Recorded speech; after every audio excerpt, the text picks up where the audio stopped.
வணக்கம் நண்பர்களே! இன்னைக்கு இருக்கிற காலகட்டத்துல டயபெட்டிஸ், சுகர் ஸ்பைக்ன்னு நெறைய பேருக்கு காமனாவே இந்த ப்ராப்ளம் இருக்கு. மருந்து மட்டுமே இல்லாம, நம்ம தினசரி குடிக்கிற பானங்களே இன்சுலின கண்ட்ரோல் செய்ய உதவும்னு உங்களுக்கு தெரியுமா?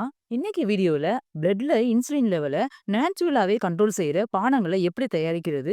அதை எப்படி குடிக்கணும்? குடிச்சா யாருக்கு பயன் அதிகமா கிடைக்கும்னு எல்லாத்தையும் பத்தி தான் பார்க்க போறோம். நீங்க நம்ம சேனலுக்கு புதுசா வந்திருந்தீங்கன்னா, நம்ம சேனல சப்ஸ்கிரைப் பண்ணிக்கோங்க. கூடவே பெல் ஐகானை கிளிக் பண்ணிட்டு ஆல் ஆப்ஷன் செலக்ட் பண்ணிக்கோங்க. வாங்க வீடியோக்குள்ள போகலாம். வீடியோ ஸ்கிப் பண்ணாம ஃபுல்லா பாருங்க.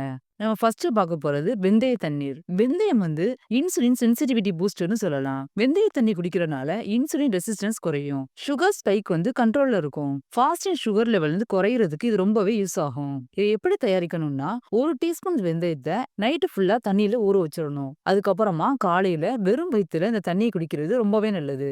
டயபெட்டிஸ் இருக்கிறவங்க, ப்ரீ டயபெட்டிஸா இருக்கிறவங்க எல்லாருமே தண்ணியை குடிக்கலாம். அடுத்ததா லவங்கப்பட்டை தண்ணீர். லவங்கப்பட்டை வந்து நேச்சுரல் இன்சுலின் ஆக்டிவேட்டர்னு சொல்லலாம். இது தண்ணியை குடிக்கிறனால இன்சுலின் வந்து நல்லாவே வேலை செய்ய உதவும். பிளட் சுகர் வந்து சடனா ரைஸ் ஆறத தடுக்கும். பெல்லி ஃபேட்டை வந்து குறைக்கிறதுக்கு உதவும். இதை எப்படி தயாரிக்கிறதுனா, ஒரு சிறிய லவங்கப்பட்டை துண்டை 1 கப் வெந்நீர்ல வந்து ஊற வைங்க. காலையில இல்ல நைட்ல கூட நீங்க இதை குடிக்கலாம். தினமும் 1 கப் குடிச்சாலே போதும். அதிகமா குடிக்க வேண்டியதில்ல.